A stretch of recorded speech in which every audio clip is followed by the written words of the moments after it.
అందరికీ నమస్కారం. మరి రేపటి నుంచి నవరాత్రుల్లో దేవి పూజలు ప్రారంభమవుతున్నాయి. దసరా సెలవుల కోసము ప్రజలు వారి గ్రామాలకు వెళ్తున్నారు. మరి ఒకటే విజ్ఞప్తి, ఈ తెలంగాణ ప్రభుత్వం నుంచి ఆర్టీసీ బస్సులు పెంచండి, ప్రజలకు ఇబ్బంది కాకుండా. అట్లాగే ఛార్జీలు మాత్రం పెంచకండి. కేంద్ర ప్రభుత్వము స్పెషల్ ట్రైన్స్ వేస్తున్నారు. మరి రాష్ట్ర ప్రభుత్వం కూడా అధిక బస్సులు పెట్టి వారి గ్రామాలకి వెళ్ళే విధంగా చూడండి. ఇంకో విజ్ఞప్తి,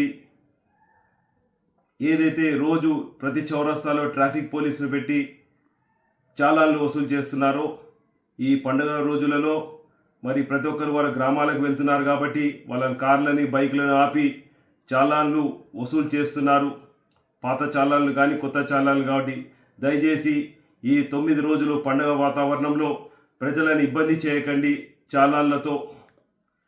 మరి ఏ విధంగా అయితే మరి ఓల్డ్ సిటీలో కానీ వేరే సిటీలో తెలంగాణలో గుళ్ళ దగ్గర హిందూ బంధువులు వారు పూజ చేసుకోవడానికి గుళ్ళ దగ్గర పోయినప్పుడు ట్రాఫిక్ ఇబ్బంది లేకుండా, పార్కింగ్ ఇబ్బంది లేకుండా చూసుకోవాల్సిన బాధ్యత కూడా ప్రభుత్వం ఉంటుంది. గుడి దగ్గర పోగానే అనేక రకాల ఇబ్బందులు, అక్కడ వేరే అన్య మతస్థులు కూడా ఇబ్బంది చేయడం జరుగుతున్నది. ఓల్డ్ సిటీలో స్పెషల్గా చార్మినార్ భాగ్యలక్ష్మి అమ్మవారి దగ్గర వెళ్ళడానికి పార్కింగ్ వ్యవస్థ చూడట్లేదు. మరి తప్పకుండా అక్కడ పార్కింగ్ వ్యవస్థ భక్తులకు ఎటువంటి ఇబ్బంది లేకుండా చూడాల్సిందా ఈ ట్రాఫిక్ వ్యవస్థని, అట్లాగే ఈ జిహెచ్ఎంసీ లిమిట్స్లో ఉన్న ఆఫీసర్లని విజ్ఞప్తి. ఇంకా అలాగే మండపాలు, దుర్గామాత మండపాలు ఏవైతే భక్తులు ఏర్పరచుకుంటున్నారో అక్కడ కూడా భద్రత ఇస్తూ మరి సౌండ్ సిస్టమ్ అని అనేక రకాల ఇబ్బందులు చేస్తున్నారు. అది చేయకుండా స్వేచ్ఛగా వాళ్ళని భజనలు చేసుకొనియండి, పూజలు చేసుకొనియండి.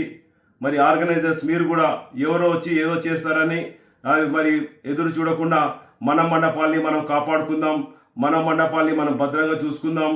ఎటువంటి సినిమా పాటలు లేకుండా భజనతో, భక్తితో, శ్రద్ధగా పూజలు చేసుకుంటూ, అన్నదాన కార్యక్రమాలు చేసుకుంటూ మరి మన మండపాలని మంచిగా అలంకరించుకొని మరి పూజ చేసుకుందాం.